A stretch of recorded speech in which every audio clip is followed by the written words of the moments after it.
نحمده ونصلي على رسوله الكريم اما بعد فاعوذ بالله من الشيطان الرجيم بسم الله الرحمن الرحيم واعلموا انما غنمتم من شيء فان لله خمسه وللرسول ولذي القربى۔ آج 10ویں پارے کا خلاصہ بیان کیا جائے گا۔ سورۃ انفال کے شروع میں مال غنیمت کے بارے میں سوال و جواب کا ذکر تھا۔ اب 10ویں پارے کے شروع میں اس کی مزید تفصیل بیان کی جا رہی ہے۔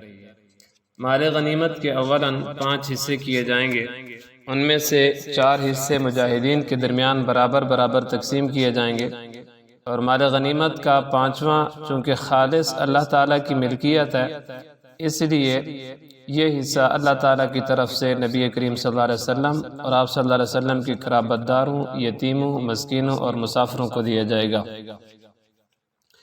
آگے غزوہ بدر کا بقیہ قصہ ذکر کیا۔ اذ انتم بالعدوۃ الدنیا وهم بالعدوۃ القصوى والركب اسفل منكم۔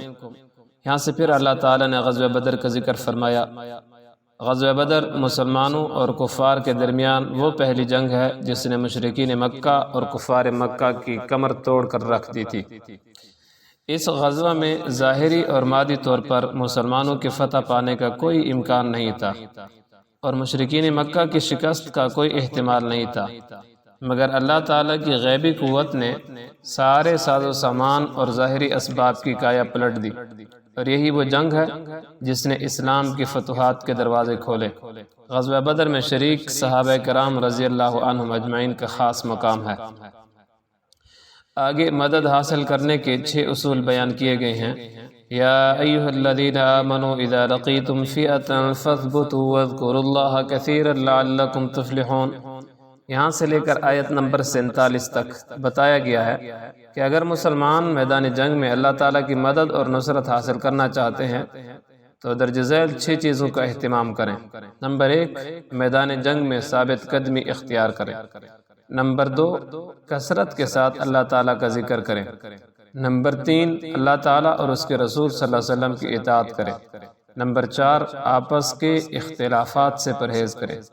نمبر 5، اگر جنگ میں ناموافق حالات آ جائیں تو صبر کریں۔ نمبر 6، کفار کی طرح تکبر اور ریا نہ کریں۔ یہ 6 چیزیں ایسی ہیں جو اللہ تعالیٰ کی مدد اور نصرت کو کھینچ لیتی ہیں۔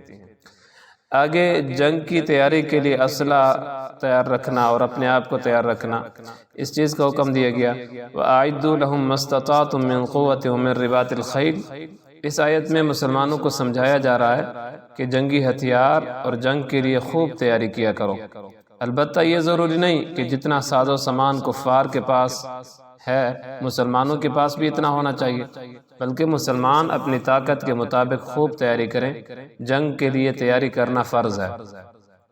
آگے قیدیوں سے صلح اور فدیہ لینا، اس کا ذکر ہے۔ ما كان لنبي ان يكون له اسرى حتى يثخن في الارض تريدون عرض الدنيا والله يريد الاخرة۔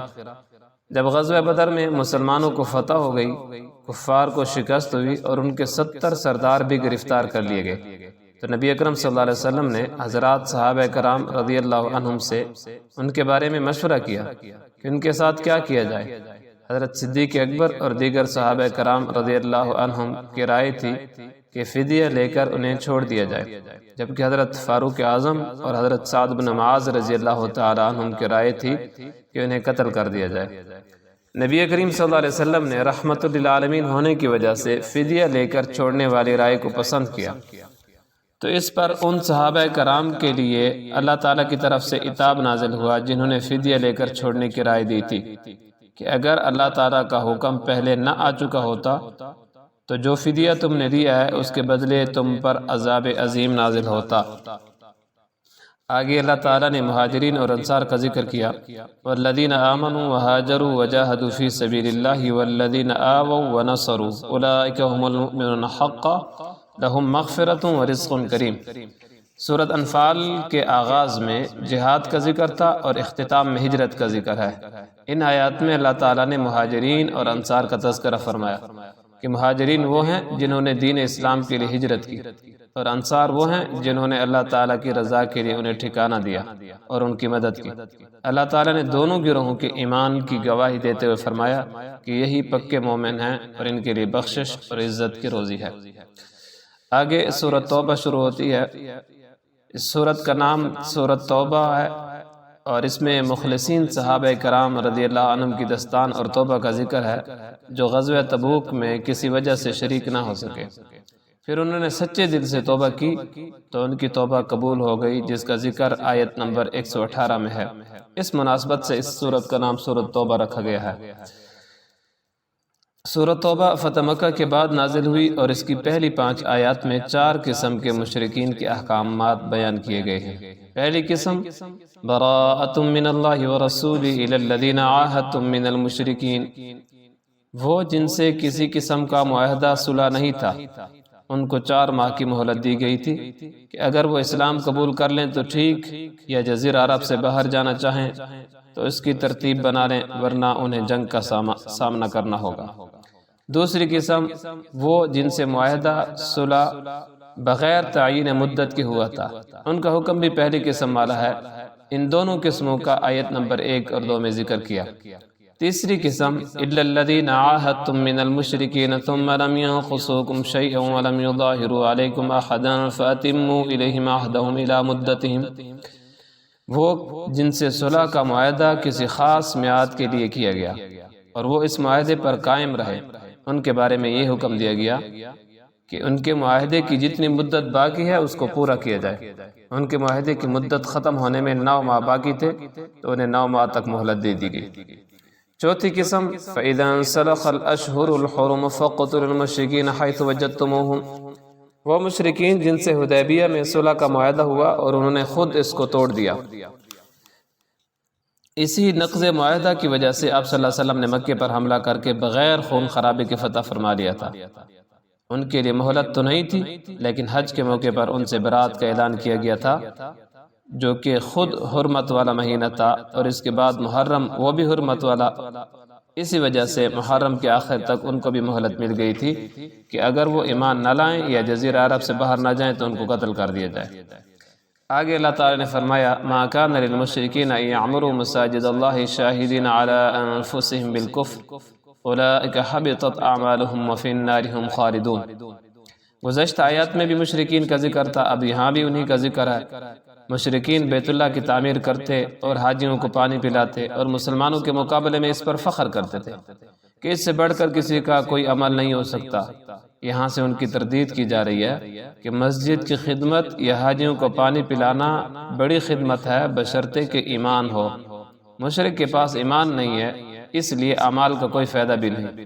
آگے یہ بھی فرمایا کہ تعمیر مساجد وغیرہ یہ جو امور ہیں یہ اہل ایمان کا حق ہے۔ آگے اللہ تعالیٰ نے غزوہ حنین کا ذکر کرتے ہوئے فرمایا لَقَدْ نَصَّرَكُمُ اللَّهُ فِي مَوَاطِنَ كَثِيرَةٍ وَيَوْمَ حُنَيْنَ۔ فتح مکہ کے بعد قبیلہ بنو حوازن جس کا سردار مالک بن عوف تھا، اس نے مسلمانوں پر حملہ کرنے کے لیے تیاری کی۔ آپ صلی اللہ علیہ وسلم کو بھی اطلاع ہوئی تو صحابہ کرام کا 14,000 کا لشکر لے کر حنین کے مقام پر پہنچے جہاں یہ جنگ ہوئی۔ تعداد کی کثرت کی وجہ سے کچھ صحابہ کرام کی زبان سے نکل گیا کہ آج ہم کسی سے مغلوب نہیں ہو سکتے۔ یہ بات اللہ تعالیٰ کو پسند نہ آئی۔ جب مسلمان ایک تنگ وادی سے گزر رہے تھے تو بنو حوازن کے تیر اندازوں نے یک کا یک حملہ کر دیا، جس سے مسلمانوں کے پاؤں اکھڑ گئے، لیکن آپ صلی اللہ علیہ وسلم اور کچھ صحابہ کرام ثابت قدم رہے۔ پھر حضرت عباس رضی اللہ تعالیٰ عنہ کی آواز لگانے پر صحابہ کرام پلٹے، نتیجن مسلمانوں کو فتح حاصل ہو گئی اور کفار شکست کھا کر بھاگ نکلے۔ ان کے 70 آدمی مارے گئے، بہت سا مال غنیمت بھی ہاتھ آیا اور تقریباً 6,000 جنگی قیدی بنائے گئے۔ مسلمانوں کو یہاں یہ بات سمجھائی جا رہی ہے کہ اپنی کثرت اور طاقت پر نظر نہیں کرنی چاہیے، بلکہ اللہ تعالیٰ کی ذات پر بھروسہ و توکل رکھنا چاہیے۔ مدد و نصرت، فتح و شکست اللہ تعالیٰ کی طرف سے ہوتی ہے۔ آگے اللہ تعالیٰ نے فرمایا قاتل الذین لا یؤمنون باللہ ولا بالیوم الآخر۔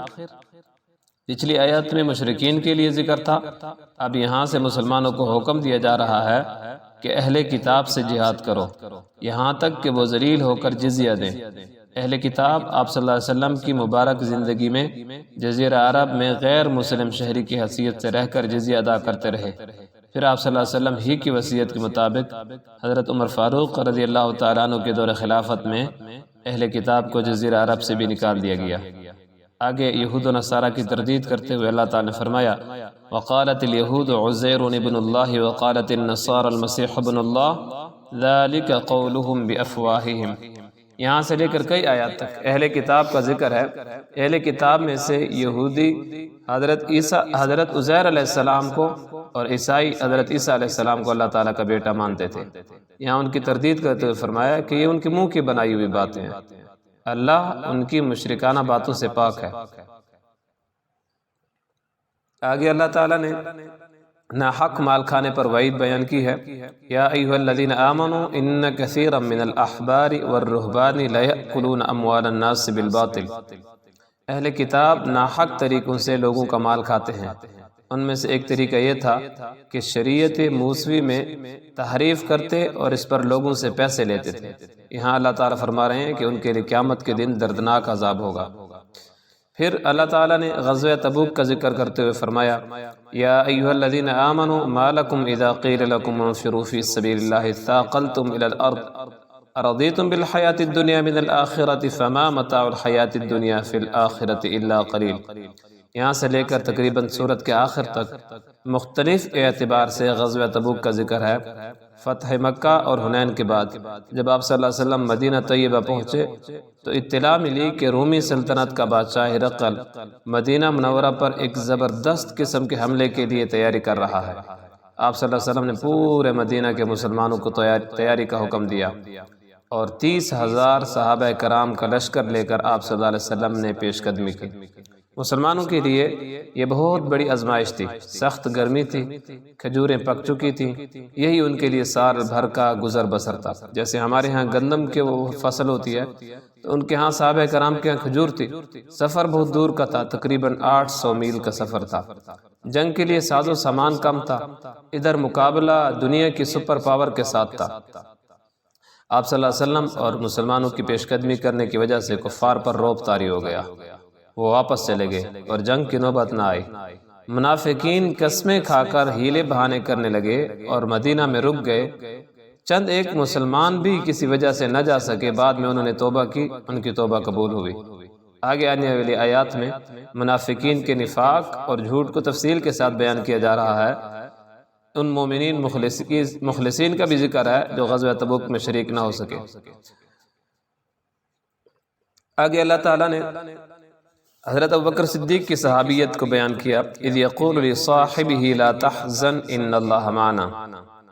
ہجرت کے واقعے کی طرف اشارہ ہے۔ جب مشرکین نے آپ صلی اللہ علیہ وسلم کا تعاقب کیا، آپ صلی اللہ علیہ وسلم غار ثور میں 3 دن تک چھپے رہے۔ کھوجی جب غار کے منہ کے قریب پہنچے، صدیق اکبر رضی اللہ تعالی عنہ پر گھبراہٹ کے آثار ظاہر ہوئے۔ آپ صلی اللہ علیہ وسلم نے فرمایا غم نہ کرو، اللہ تعالی ہمارے ساتھ ہے۔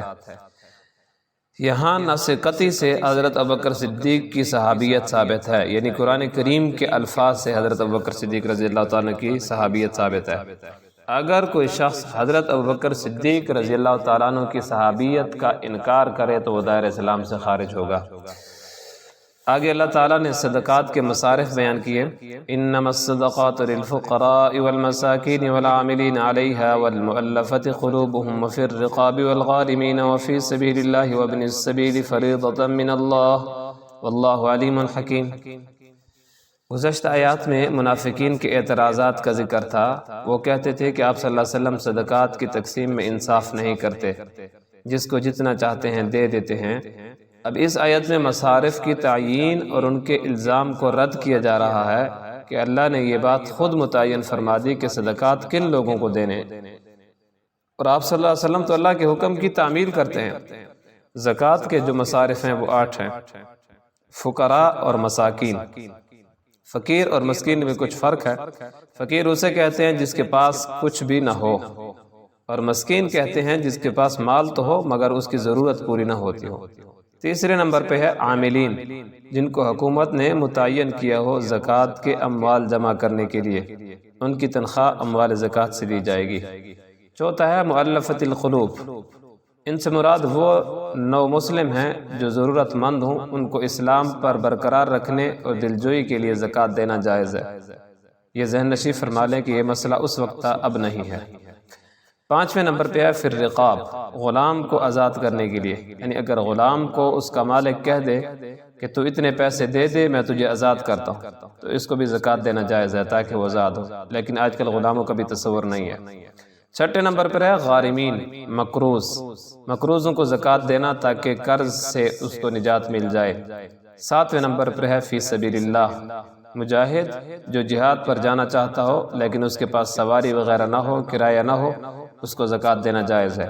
اسی طرح وہ لوگ جو دینی کاموں میں، تعلیم و تعلم وغیرہ میں مصروف ہوں اور معاشی سرگرمیاں بجا نہ لا سکتے ہوں، ان کو بھی زکوٰۃ دی جا سکتی ہے، مثلا مدارس کے طلباء اور اساتذہ وغیرہ۔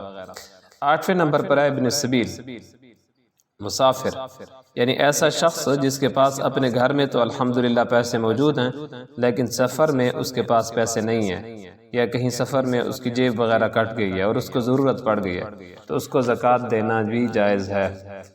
آگے اللہ تعالیٰ نے منافقین کے بارے میں فرمایا کہ منافقین کی مغفرت نہیں ہو سکتی، اور اللہ تعالیٰ نے فرمایا استغفر لهم او لا تستغفر لهم ان تستغفر لهم 70 مرة فلن يغفر الله لهم۔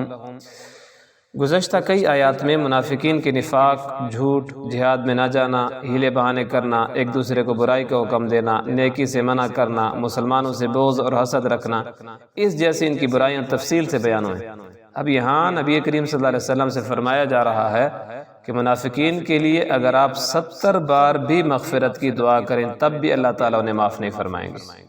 اب یہاں پہ سمجھنے کی ضرورت ہے کہ وہ نبی جس کی دعا کو اللہ تعالیٰ قبول کرتے ہیں، لیکن منافق کے بارے میں اللہ تعالیٰ فرما رہے ہیں کہ اگر آپ 70 بار بھی کرو، یہ 70 کا لفظ کثرت کے لیے بولا جاتا ہے، جیسے ہم بعض دفعہ کہتے ہیں کہ میں نے آپ کو 20 مرتبہ یہ کہا ہے، مطلب یہ ہوتا ہے کہ زیادہ مرتبہ کہا ہے، تو یہاں پہ بھی یہی مراد ہے کہ آپ جتنی بار بھی ان کے لیے دعا کریں اللہ تعالیٰ ان کی مغفرت نہیں فرمائیں گے۔